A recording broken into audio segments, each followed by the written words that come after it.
Bom dia a todos. Com a proteção de Deus, declaro aberta a sessão de hoje. Registro a ausência do desembargador Dilermando por motivo de saúde na família.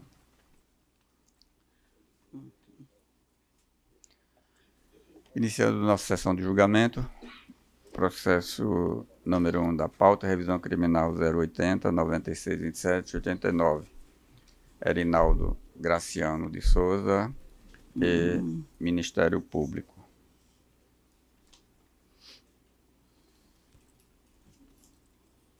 Relator do embargador Amaury Moura, revisor, embargador Cláudio Santos. Está inscrito para a sustentação oral o doutor Jonas Antunes de Lima Neto. O primeiro, revisão criminal 080, 96, 27.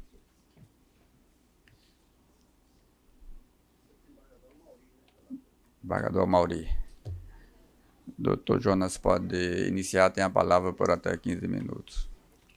Excelentíssimos senhores desembargadores do Tribunal de Justiça do Estado do Rio Grande do Norte, representante do Ministério Público, nobres colegas e demais presentes. Essa revisão criminal, ela se cuida para discutirmos se é situação de cabimento em razão de rediscussão de novas provas ou se é para nós nos debruçarmos sobre uma condenação baseada em contra a evidência dos autos, que nesse caso específico seria em razão do inciso 1º do 621. Essa sustentação oral será bem prática e objetiva, porém, existem muitos fatos curiosos em relação a essa situação fática que merecem que seja colocado para análise de Vossas Excelências. Por uma coincidência da vida ou do destino, da data da interposição dessa revisão criminal para o julgamento de hoje, esse tema que está sendo discutido na presente, essa tese que está sendo discutida na presente revisão, ela virou tema repetitivo no STJ, especificamente fixado na tese número 3 do tema 1258. Para que Vossas Excelências tenham uma ideia, esse fato específico, eu tive cuidado, inclusive, de juntar os autos, croquis e vídeos demonstrando que, realmente, a evidência dos autos foi contrária a condenação foi contrária a todas as evidências dos autos. Essa condenação, basicamente, ela foi fundamentada com base num reconhecimento que aconteceu especificamente na fase de inquérito, quando a testemunha José de Brito Filho reconheceu o revisionando. E esse reconhecimento, que denota bastante curiosidade, é que a própria testemunha, na audiência de instrução e julgamento, disse: olha, antes do reconhecimento formal, me mostraram a foto, e a partir dessa foto foi que eu fiz o reconhecimento. Que aí nós entramos exatamente no tema número 3, a tese número 3 do tema 1258, que diz o seguinte: o reconhecimento de pessoas é prova irrepetível, pois o reconhecimento inicialmente falho ou viciado tem o potencial de contaminar a memória do reconhecedor, esvaziando o procedimento posterior. Para complementar, o CNJ também fixou uma resolução tratando exatamente sobre a matéria, que é a resolução 484 de 2022, que no artigo 1º já diz o seguinte: a memória humana é falível, plástica e sujeita à contaminação por diversos fatores externos ao fato presenciado. Na verdade, esse tema virou praticamente moda e vai ser objeto de muitas discussões nas câmaras criminais do Brasil inteiro em razão dessa mudança de posicionamento do STJ sobre o tema, principalmente em relação ao reconhecimento nos termos do artigo 226 do Código de Processo Penal. Para piorar, esse reconhecimento que foi feito, que foi produzido na fase de inquérito, ainda que evidenciado em falsas memórias, ele não foi repetido em juízo. Quer dizer, essa prova inquisitorial ela não foi confirmada em juízo. E essa foi a única prova cabal e responsável pela condenação. Para piorar, eu tive até o cuidado de fazer o croquis com base no Google Maps e no Google Satélite. O depoimento do José de Brito, ele disse o seguinte, que reconheceu o acusado porque ele tinha um olho baixo, ou seja, ele era estrábico. E o que é interessante é que essa distância onde ele disse que estava, que seria eventualmente uma oficina mecânica, para a lombada onde ele disse que viu o carro, essa distância é de 30 metros. Excelências, é impossível você reconhecer uma pessoa que você nunca viu na vida, no momento de tensão, a uma distância de 30 metros, exclusivamente por ser estrábico. E se pararmos para analisar somente a dinâmica do depoimento do José de Brito Filho, pior ainda mais, porque ele narrou que o acusado estaria vindo no carro, parou o carro numa lombada. Quando parou na lombada, ele viu que ele era estrábico. Só que quando o local onde ele visualizou essa lombada, o motorista estava de forma lateral. Quer dizer, ele reconheceu a pessoa por ser estrábico a uma distância de 30 metros e estava lateralmente o local onde ele disse que tinha sido suficiente para o reconhecimento. Algum tempo depois, quando ele foi para a delegacia, mostraram a fotografia que ele narrou, isso no seu depoimento judicial, e disse que mostraram a fotografia e ele reconheceu, e essa prova não foi repetida sob o crivo do contraditório pela defesa na fase judicial. São esses os requerimentos. Por esse motivo, solicitamos a absolvição do requerente com fundamento no 386, inciso 7, do Código de Processo Penal. O voto do relator pelo julgamento improcedente da pretensão revisional. O revisor concordou com o relator, os demais também. Desembargadora Sandra alegou impedimento para funcionar. Processo julgado à unanimidade. O número 2, ação rescisória 081, 44, 57 e 35. Cláudio Fernandes Lopes Júnior, Tokio Marine Seguradora S.A.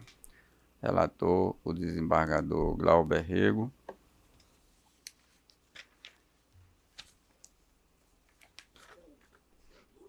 O 2, sim. A defesa oral é autor ou réu? O autor, excelência. Então está julgada a procedência, presidente. O voto do desembargador relator está anunciando aí, julgando procedente a pretensão rescisória. De acordo, doutor? De acordo. Nesse caso, eu dispenso a sustentação. Decisão à unanimidade. Obrigado, excelência. O número 3, representação criminal, notificação crime 080 99 86 73. Ministério Público, Ivan Ferreira da Silva Tavares.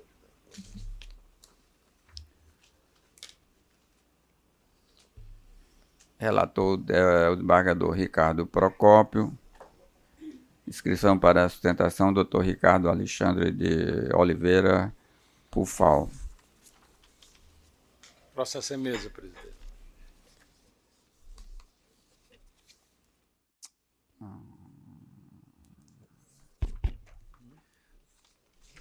Doutor Ricardo Alexandre tem a palavra por até 15 minutos.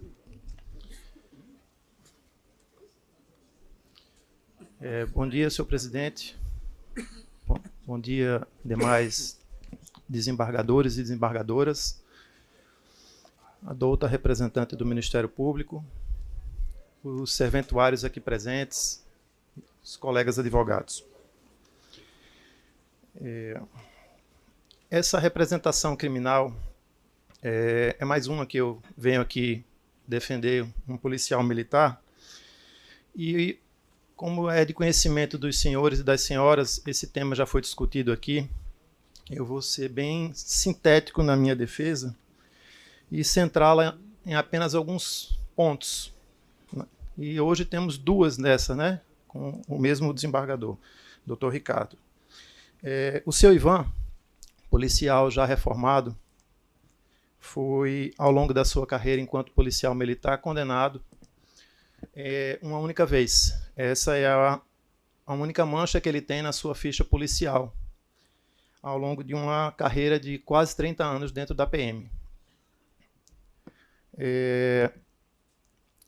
Em despacho com alguns desembargadores, eu tive a oportunidade de conversar e ouvir, e aqui nesse plenário também, e já foi reconhecido em outros julgamentos o fato de que seria gravoso demais expulsar um policial militar dentro da razoabilidade, da proporcionalidade. Seria uma pena gravosa demais. A pena acessória estaria sendo superior à pena principal. Um policial que teve ali, ao longo de quase 3 décadas de serviço prestado à sociedade, uma mácula na sua ficha disciplinar. Seu Ivan, atualmente, como eu disse, é reformado, é um policial arrimo de família. Na verdade, 2 famílias, ele tem filhos do primeiro casamento e do segundo casamento. É um cidadão curatelado, né? Foi reformado por problemas de saúde pela Junta Policial Militar.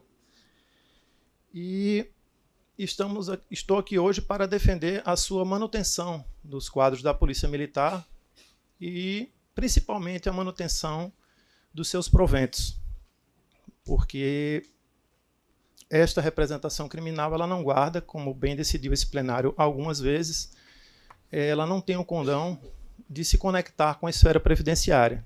Seria apenas uma análise disciplinar a saber se o militar ele teria condições ou não de permanecer dentro dos quadros da Polícia Militar.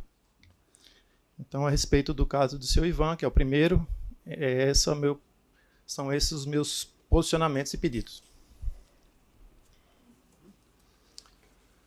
Voto do relator é pela procedência parcial do pedido revisional.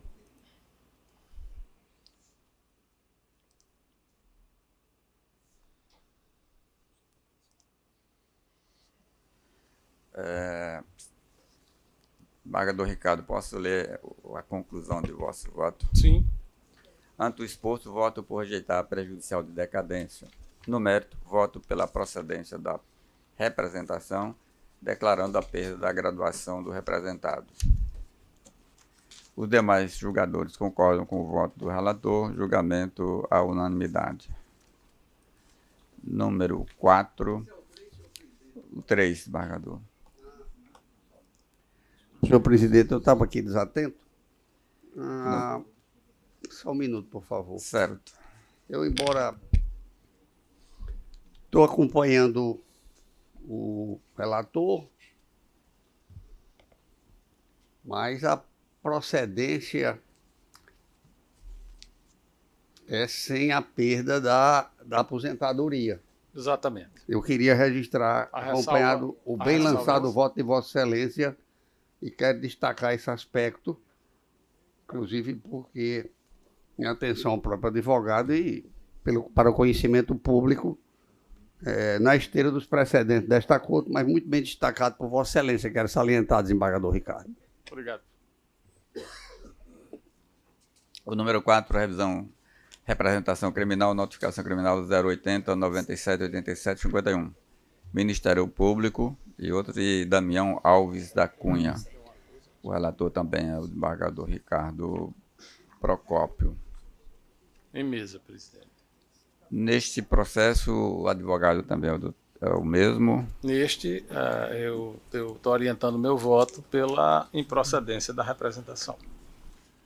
Senhor presidente, eu coloquei um voto divergente, mas só para chamar a atenção, é que por esse mesmo fato, essa mesma operação, teve um indivíduo chamado de Tiago Valo Rabelo Teixeira, o Ministério Público também fez a mesma representação contra ele, e essa representação foi julgada procedente. O relator foi o desembargador Cláudio Santos, né?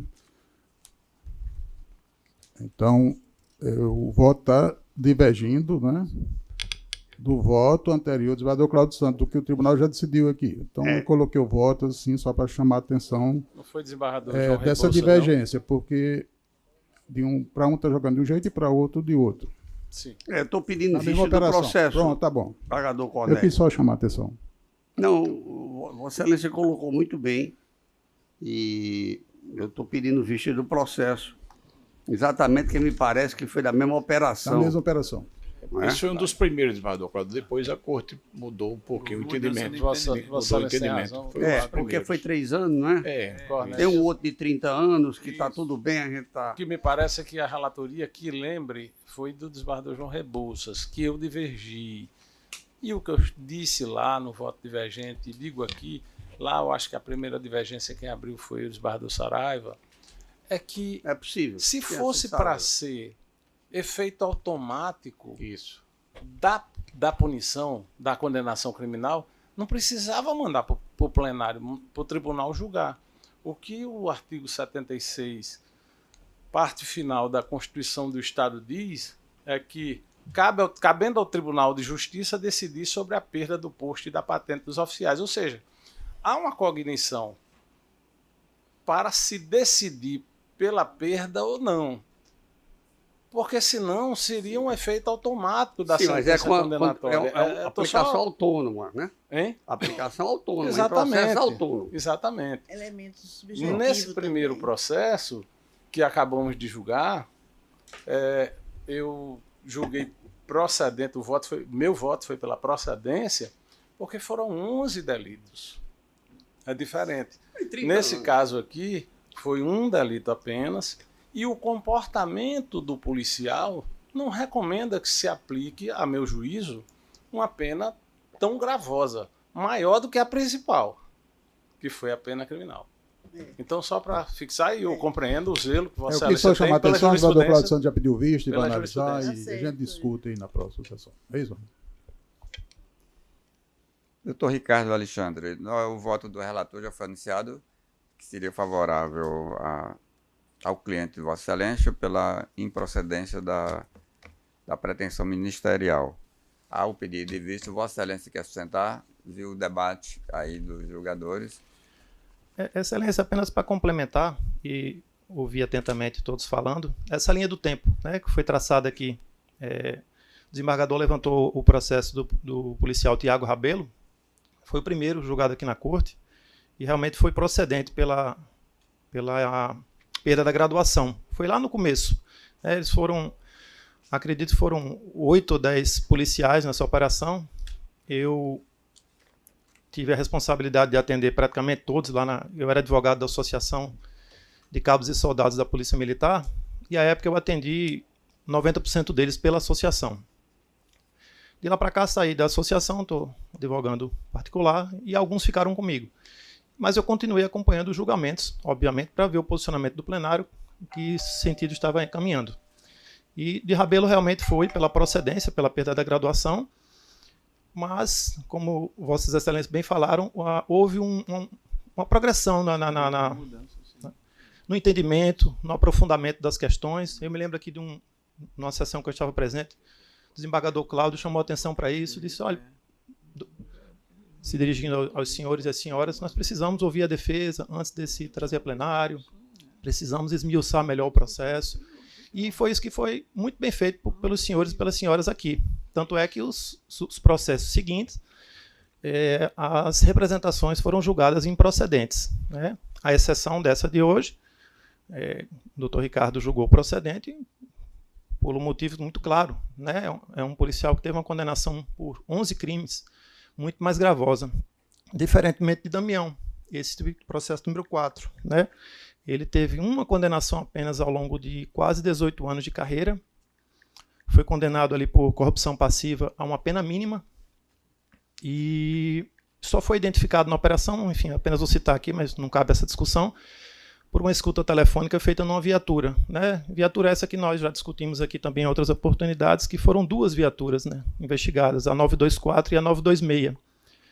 Os da 924 tiveram as penas mais gravosas. E os policiais da 926, como é o caso de Damião, foram enquadrados apenas por corrupção passiva. Ele teve uma condenação há mais de 9 anos. Né? Estamos falando de um processo que foi julgado em 2015, vai fazer 10 anos. E é isso. Agora, agradecer a oportunidade e aguardar o julgamento final.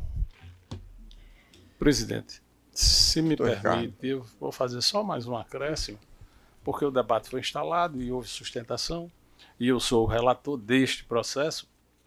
Eu quero só lembrar que mesmo num mesmo processo, por um mesmo crime, se há mais de um agente, se há mais de um acusado, há o que se chama, e todos sabem, de processo de individualização da pena. De modo que, repito, não pode ser automática a punição prevista no artigo 76 da Constituição Estadual, pelo simples fato do preenchimento do requisito objetivo, que é a condenação à pena privativa de liberdade superior a 2 anos. Só isso, presidente. Ok, processo com vista ao desembargador Cláudio. O número 5, revisão criminal 081 75 85 63. Erinaldo Marques Peixoto e Ministério Público. Esse processo teve o julgamento iniciado em sessão anteriores e está com pedido de vista do desembargador Amilcar. Desembargador João Rebouças, não é isso, Excelência? É, isso mesmo, desembargador. Excelência, eu dei uma examinada mais detalhada no que constava nos autos e no voto vista do desembargador Glauber. O voto do desembargador Glauber realmente ele traz pontos relevantes para a questão. O que me deixou bastante em dúvida de como proceder e como me posicionar no presente caso. A pergunta que eu me fiz nesse período que eu estava examinando o processo era se eu teria agido diferente se fosse o juiz responsável pela decisão de pronúncia. E eu confesso, Excelência, que com todas as dúvidas levantadas, eu não sei, eu acho que eu teria agido da mesma forma. Há várias nuances e contradições nesse processo, é verdade.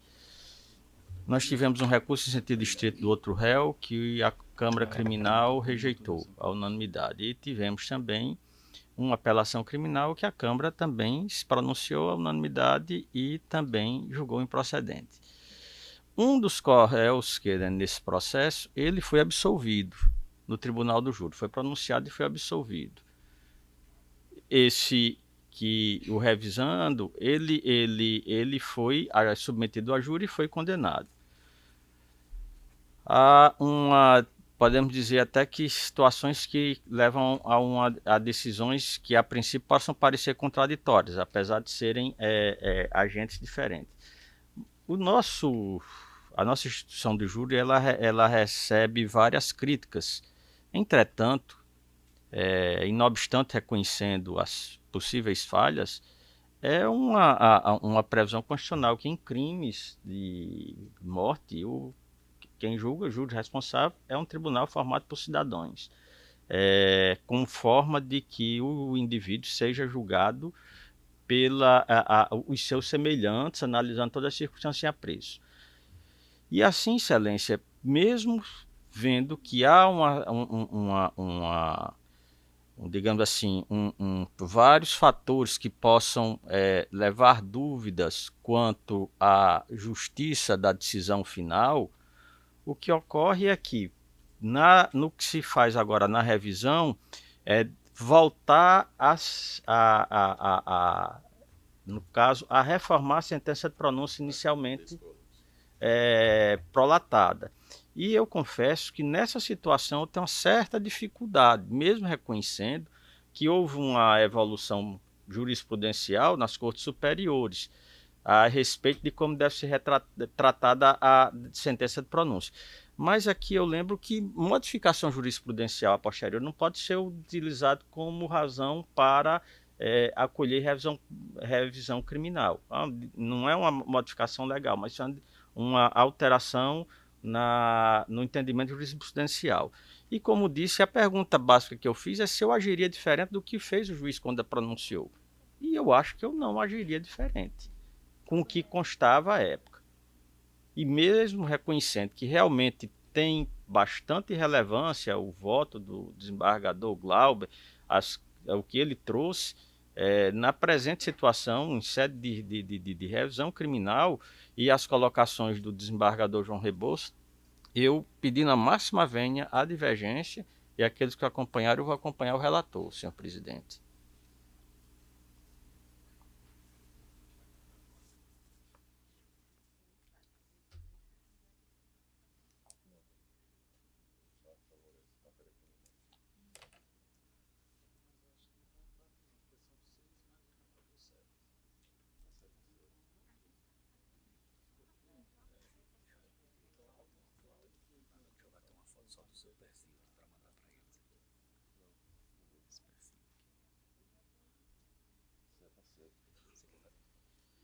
Seta 7 privilegia o empate, privilegia a matéria criminal o outro.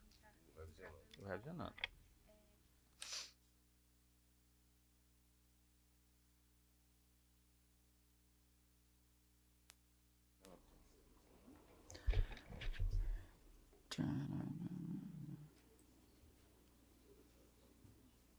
Temos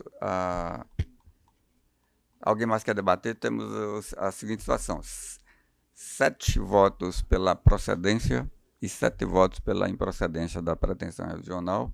Faltou o presidente votar.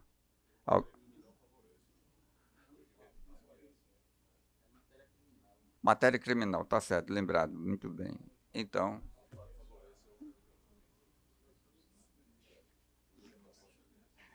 raramente acontece o empate. Só vou votar quando for necessário. Então, 7 votos pela improcedência e 7 votos pela procedência.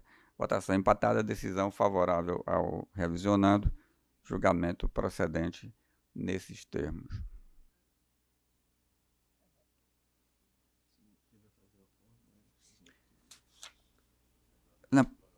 Não ficou favorável? Não muda a relatoria, não. Não, muda sim. Muda. O desembargador Saraiva ficará redator para o acordo. Ok. Número 6. Ação rescisória 0800. 376/81. Esse processo é de relatoria do desembargador Dele Armando. Há um pedido de vista do doutor desembargador Ricardo Procópio. Eu já Mas inseri o o sistema relator, voto-vista. Mas o relator não está. Não está presente, ficará para a de bom próxima ouvido que sessão. não se realize o julgamento. Número 7. Conflito de jurisdição, conflito de competência 080, 89, 86, 04. Juiz de direito da 2ª Vara de Comarca de Macaíba e juiz de direito da 1ª Vara de Macaíba. A votação está à unanimidade, seguindo o voto do desembargador Amauri, que é o relator. E, neste caso, o desembargador decide pela competência da 1ª Vara de Macaíba.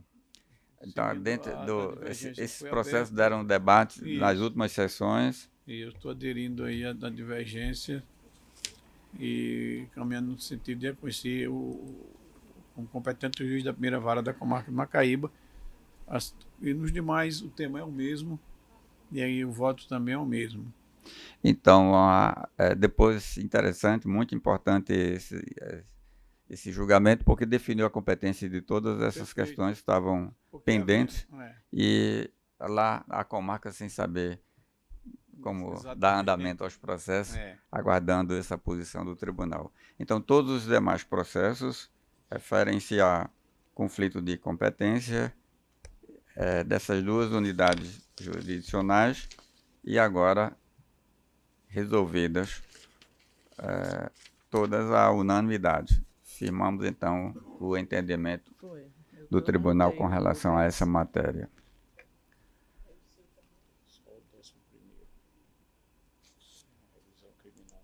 O último processo de nossa pauta é o número 11, a revisão criminal 081 56 24 87.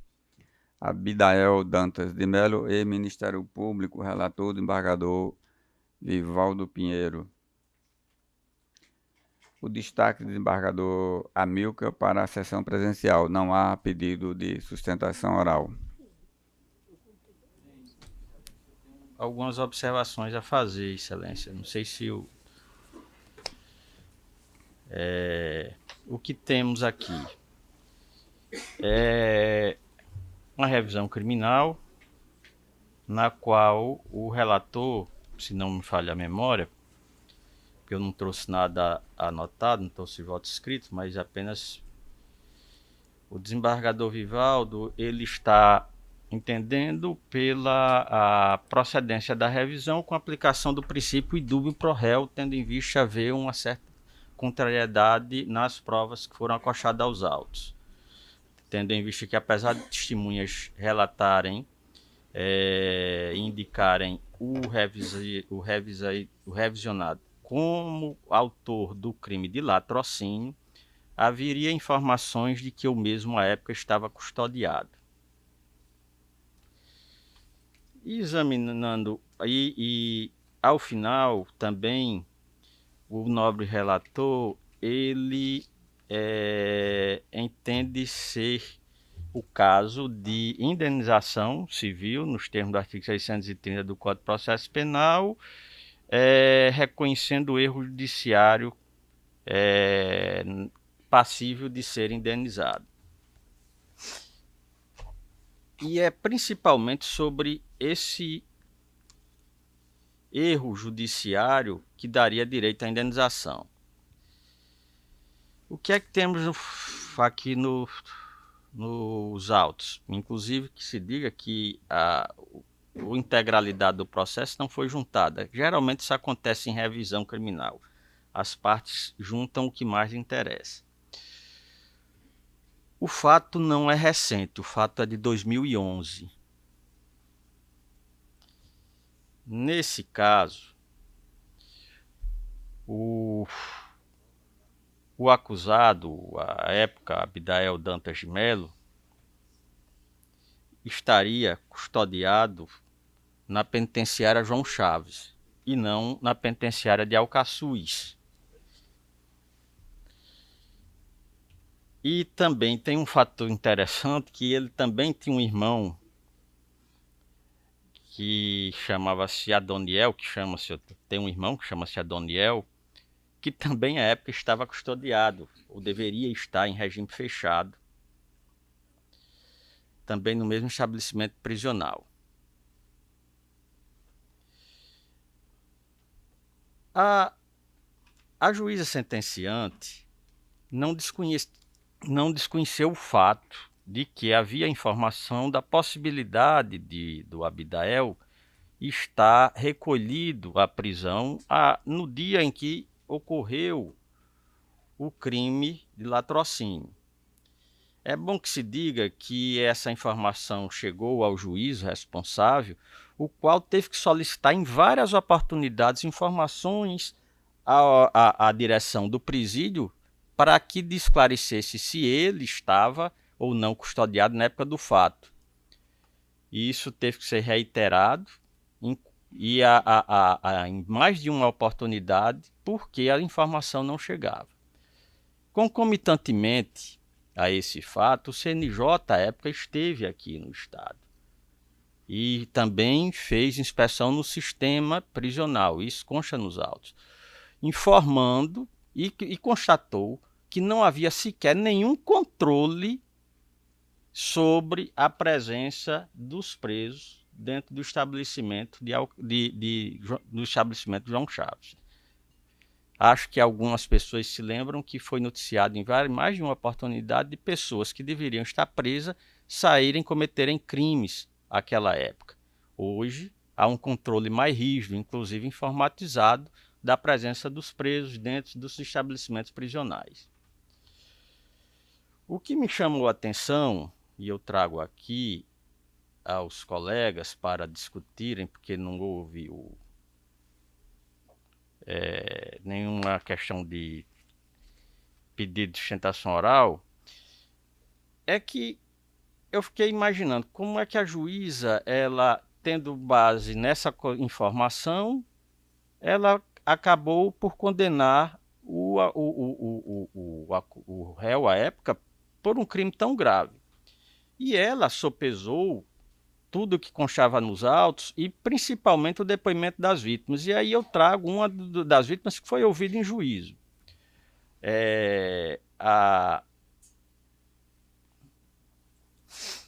Só um momentinho aqui, porque eu tô... a gente fica um pouco na...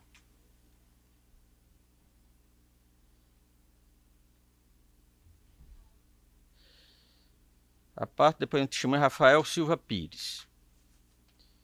Disse o seguinte: asseverou a testemunha que estava na casa da sogra e por volta de 1h20, disse que ao aproximar-se do portão da referida casa, um indivíduo lhe abordou, perguntando de quem era o carro, ou seja, ele teve um contato muito próximo com o indivíduo.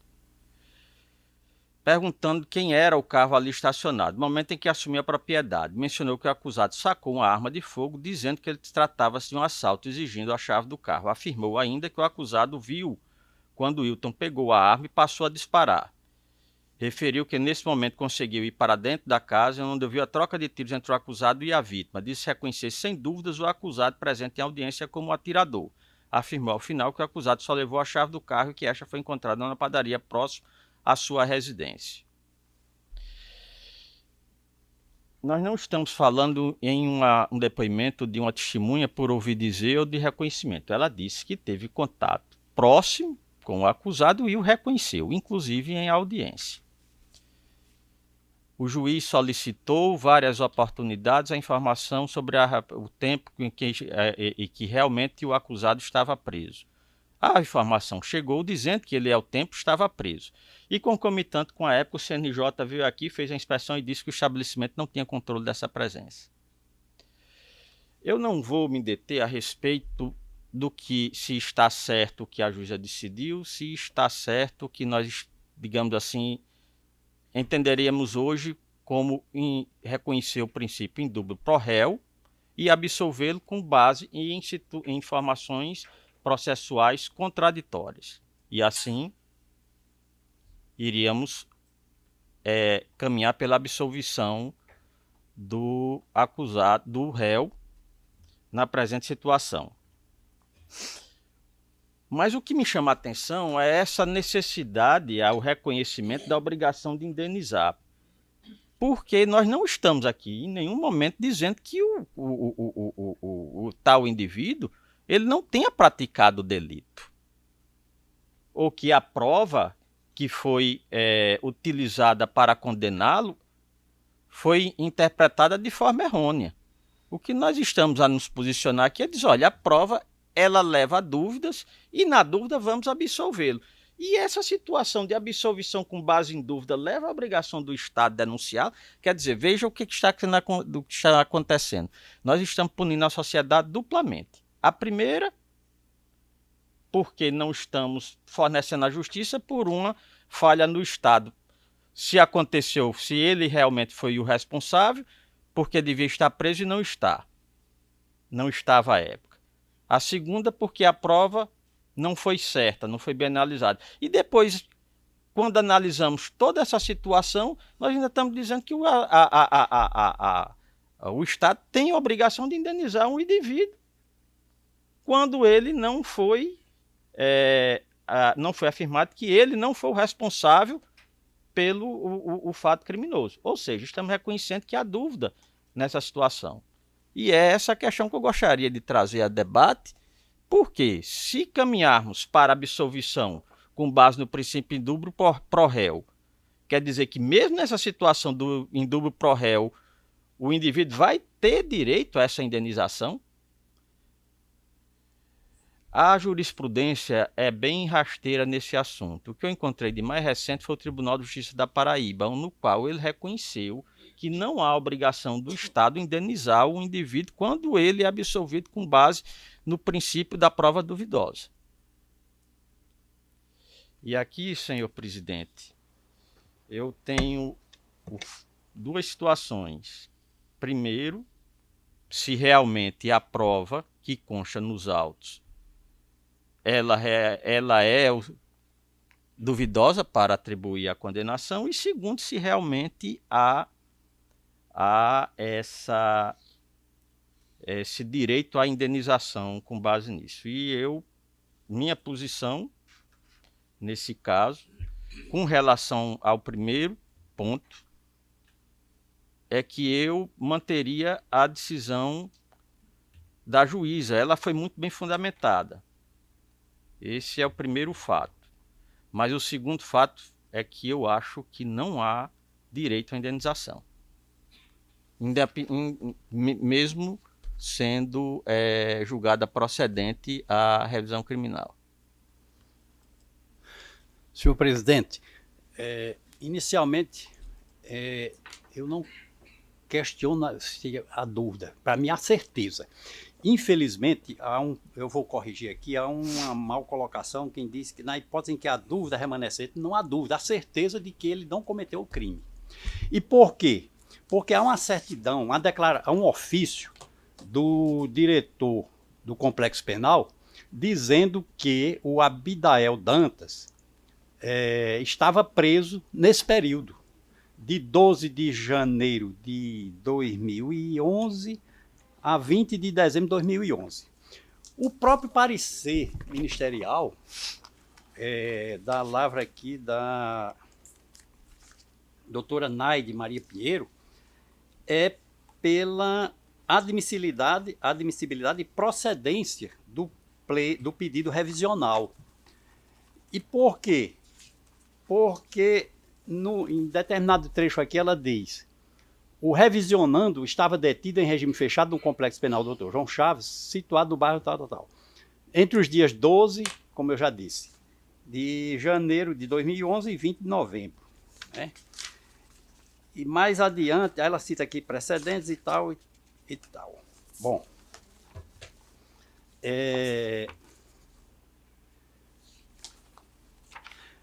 então, não tinha como... Eram dois irmãos. E a confusão partiu daí, porque um é Abidael, o outro é... Não sei, Adoniel, e os nomes parecidos. E então confundiram os nomes, quando na realidade eles estavam presos. Nenhum nem outro. Não foi. Agora, aí veio, a juíza baseou-se também em provas de reconhecimento. Ele reconheceu nem juízo. Ela foi o acusado foi reconhecido de juiz pela testemunha que teve contato com ele. Reconhecimento que não foi exato, perfeito.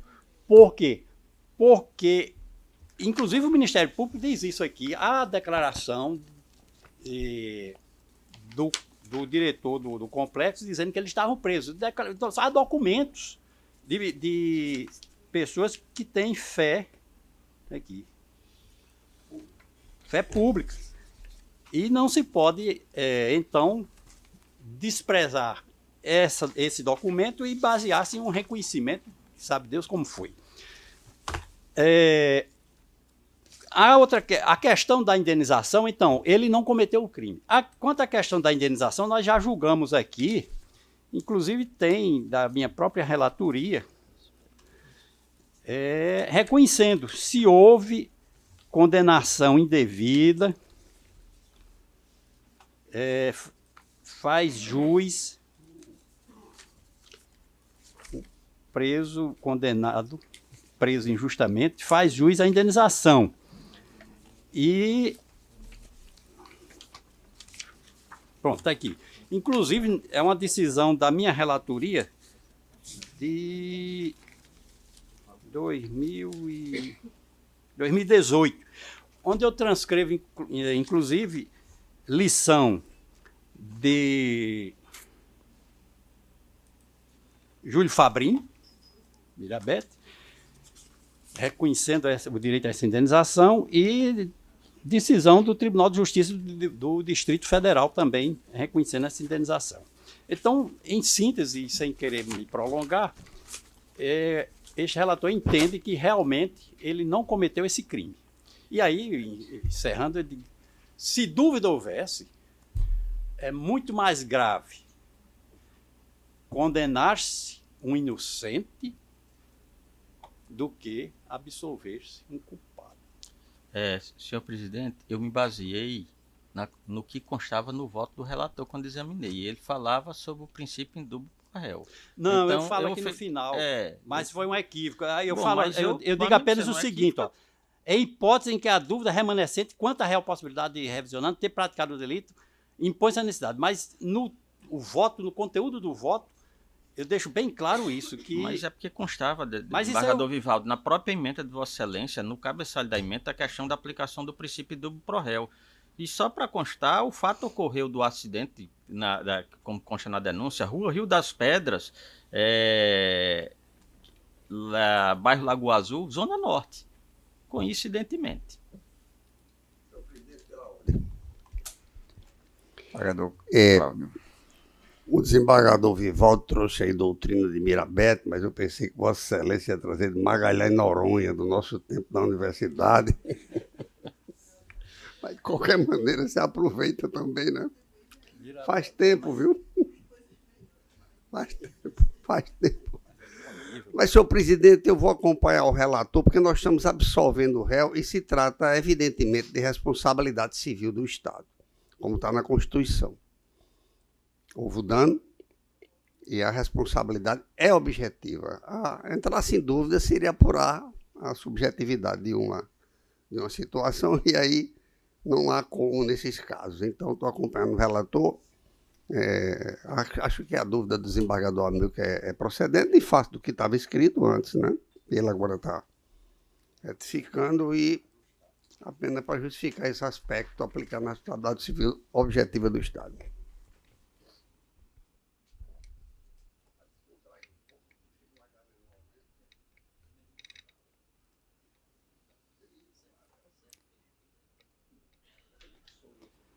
Sem mais manifestação, o julgamento fica assim proclamado.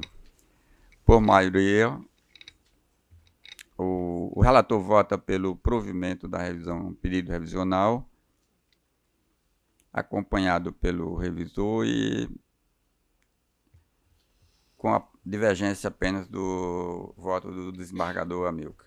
Senhor presidente, mas isso aí já deve ter sido visto, quanto a essa indenização, eu digo que a indenização, é deducível a subjetiva reparação patrimonial e extrapatrimonial pelos prejuízos experimentados em decorrência de judiciário, cabendo a liquidação da presente decisão perante o juízo civil competente nos termos do artigo 630. Ok. Concluídos os julgamentos, passamos à matéria administrativa. Apresento minuta de resolução que altera a resolução 03/2025, que aprova o plano de obras do Poder Judiciário do Estado do Rio Grande do Norte para o exercício de 2025. É a alteração em uma obra que será feita aqui na sede do prédio, como está especificado na resolução. Todos de acordo?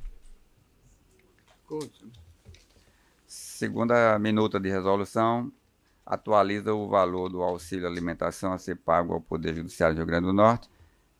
Essa atualização é decorrente da negociação feita com o Sindicato dos Servidores. Todos de acordo? Apresento também o anteprojeto de lei complementar, que altera a lei complementar estadual 715, para reajustar a remuneração dos servidores do quadro de pessoal. Isso aqui também é parte da negociação, é a reposição da data base para os servidores. Os percentuais, o percentual correspondente está especificado no artigo 1º, parágrafo único, de 3,63% a partir de 1º de outubro de 2025. A proposta foi da presidência e o sindicato concordou. Nós estamos apresentando o projeto de lei para a Assembleia para aprovação. Todos de acordo? Matéria administrativa. Concluídas sugestões e proposições. O presidente tem uma proposição. Congratulações pelo aniversário da desembargadora Berenice Capuchu, que será no terça-feira, dia 19. Nossos parabéns ao nosso vice-presidente. Terça-feira, dia 19. Congratulações pelo aniversário de desembargador Aécio Marinho e Armando Ferreira. Hoje, os dois. Voto de pesar pelo falecimento do Dr. Clóvis Martins, esposo da juíza aposentada, doutora Daisy Holden. Consegui. Senhores desembargadores,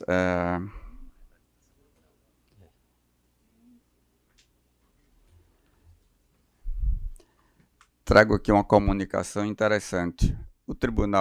Nosso tribunal concorreu com 420 projetos do sistema de justiça de todo o país e conquistou o 3º lugar na categoria Projeto Gráfico.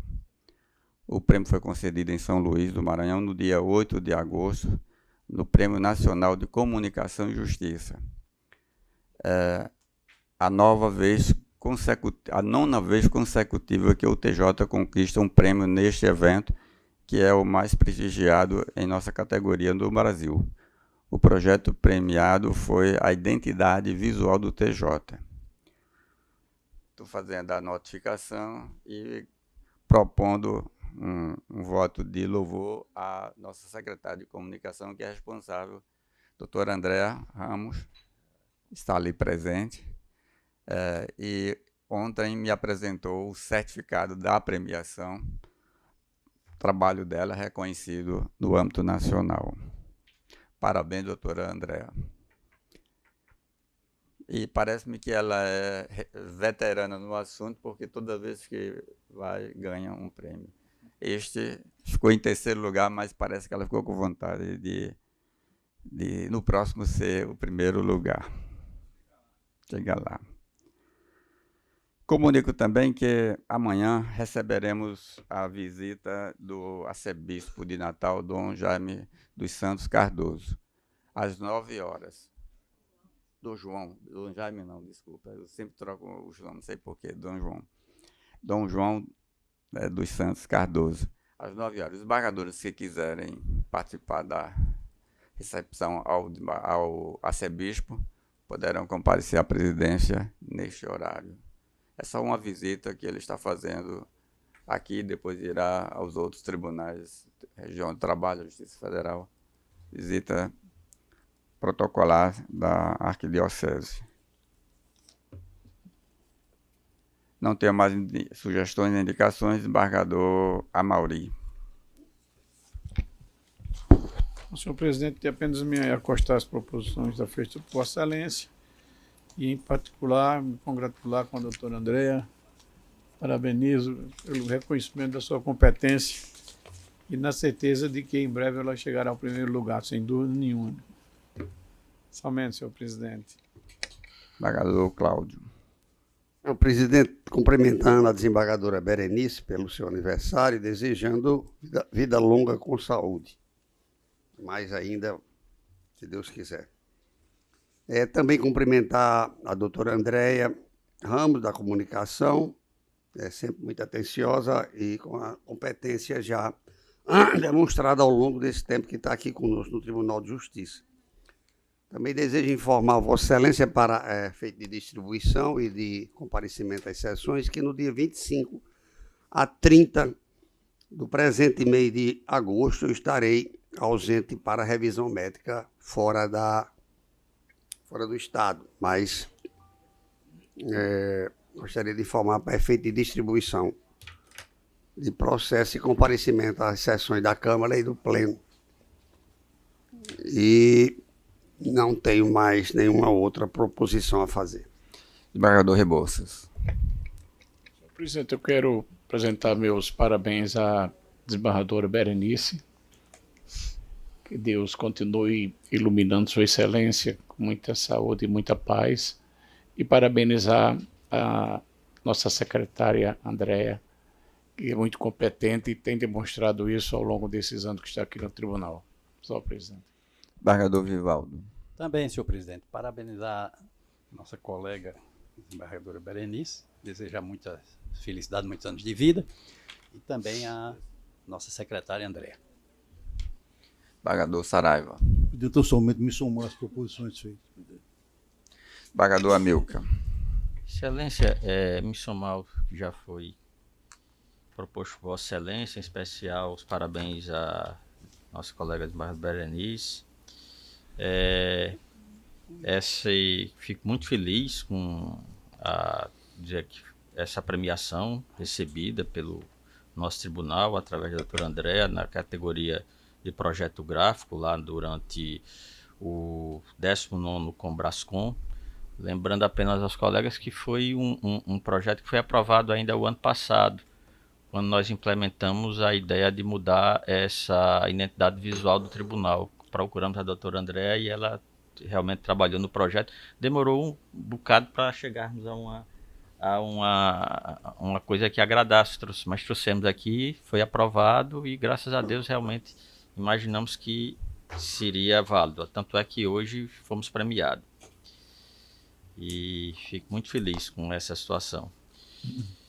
E, senhor presidente, apenas porque hoje de manhã, quando eu vinha para cá, estava com uma sensação, um certo saudosismo. Da presidência, amigo, vamos negociar. Pode. A cadeira, tem 2 cadeiras lá para você ficar ao lado. Senhor presidente, gostaria que fosse isso, mas é porque eu me lembrei que amanhã o nosso colega desembargador Vigílio faria 66 anos. Então, apenas a lembrança para ele. Lembrado, amigo. Desembargador Glauber. Senhor presidente, parabenizar a nossa amiga, colega, doutora Berenice, parabenizar as gestões do desembargador Amilcar, do desembargador Ibanez, premiadas aí, e também a Secretaria de Comunicação. Me associar às demais proposições formuladas, senhor presidente, e dizer que ontem à noite, foi os 45 minutos do segundo tempo, foi protocolado o Plano Estadual de Políticas Penais,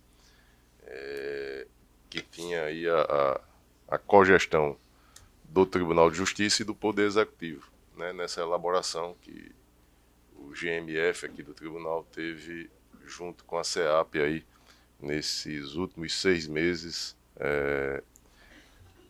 à frente da elaboração. E, senhor presidente, teve o lançamento na última sexta-feira, desembargadora Berenice, o desembargador Saraiva Sobrinho, o desembargador Ricardo e eu também estivemos lá na oportunidade do lançamento. E eu queria aqui propor uma moção de agradecimento, de aplausos e, se acolhida, que constasse na ficha funcional da juíza auxiliar lá do GMF e dos servidores envolvidos na elaboração do plano. Foi um trabalho, doutora Sulamita Pacheco, um trabalho bastante árduo, senhor presidente, e que resultou aí nessa entrega que esperamos seja aceita lá no relator da DPF 347. Eu concordo com a proposição do desembargador Glauber, todos de acordo. Será feita a devida anotação. Márcio providenciará. Desembargador Cornélio. Quero só me associar às proposições já feitas, especialmente os parabéns aqui à colega, vizinha, a doutora Berenice e a doutora Andréa. Desembargadora Lourdes. Também quero me acostar às proposições que já foram feitas pela presidência e antecipadamente também desejar muita saúde e uma vida leve, gratificante e muito êxito profissional, como vem tendo nos últimos anos, que a desembargadora Berenice assim comemore e celebre com muitas bênçãos de Deus. E também parabenizo a secretária da SECONS, doutora Andréa Ramos, e toda a equipe que juntos trabalham muito bem, vem elevando esse Tribunal de Justiça, desenvolvendo projetos que trazem uma grandiosidade, um comprometimento e uma dedicação da parte de todos eles. Desembargadora Berenice.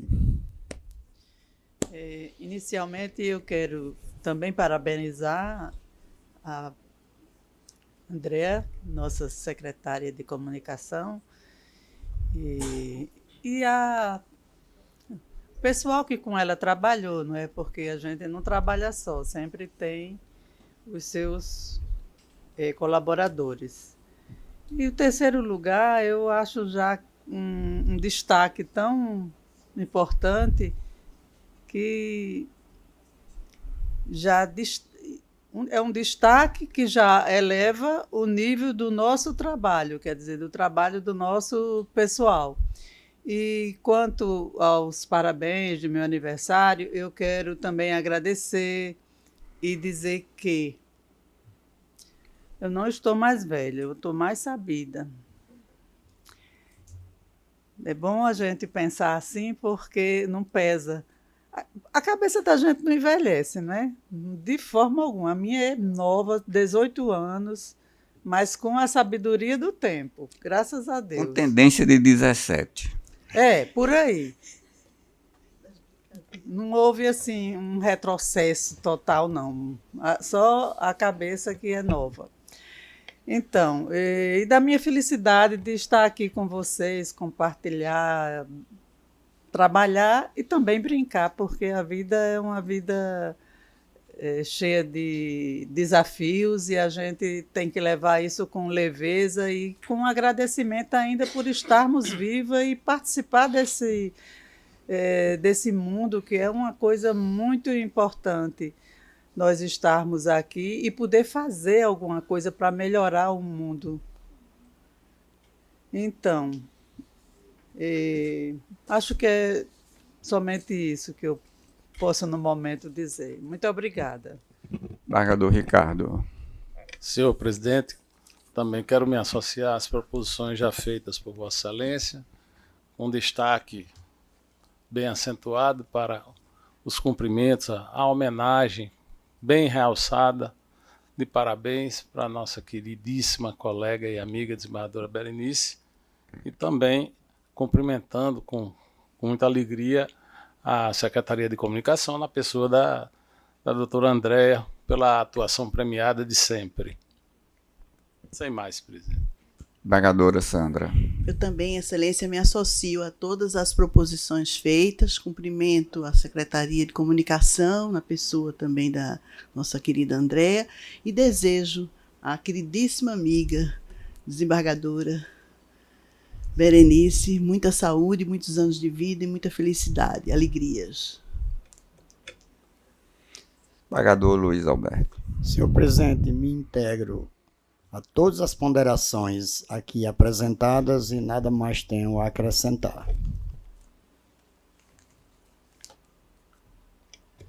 Última informação, a desembargadora Sandra comunicou que não houve recurso de sua decisão nos processos de acesso, cujos relatórios já estão com todos. Nós vamos cuidar agora das avaliações para, no momento oportuno, decidirmos. Declaro encerrada a sessão. Presidente, só um minuto, por favor. Eu recebi aqui um documento sobre a revisão do nosso regimento interno. É da Corregedoria? Não, é desembargador Rebouças, o presidente não foi ótimo. Eu acho que nós precisamos realmente nos debruçar e discutir isso mais de uma vez, né, desembargador João?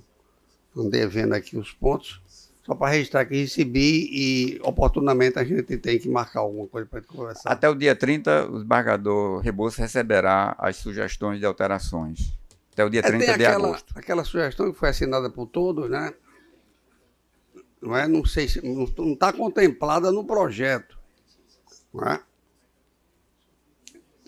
Mas eu vou levar alguma coisa aqui se for necessário. É só isso, senhor presidente. Obrigado pela atenção. Consta, desembargador, não sei se parece-me que Vossa Excelência fala numa observação aqui de suprir aquela questão de disponibilidade orçamentária, mas está no projeto como foi proposto naquele assinado dos colegas. Não, me parece que o texto era diferente do que foi proposto. Foi proposto o texto levado pelo desembargador João Rebouças. Mas a gente se debruça sobre isso oportunamente. Faremos o ok. Debate. Agradecendo a todos, declaro encerrada a nossa sessão e uma boa semana para todos.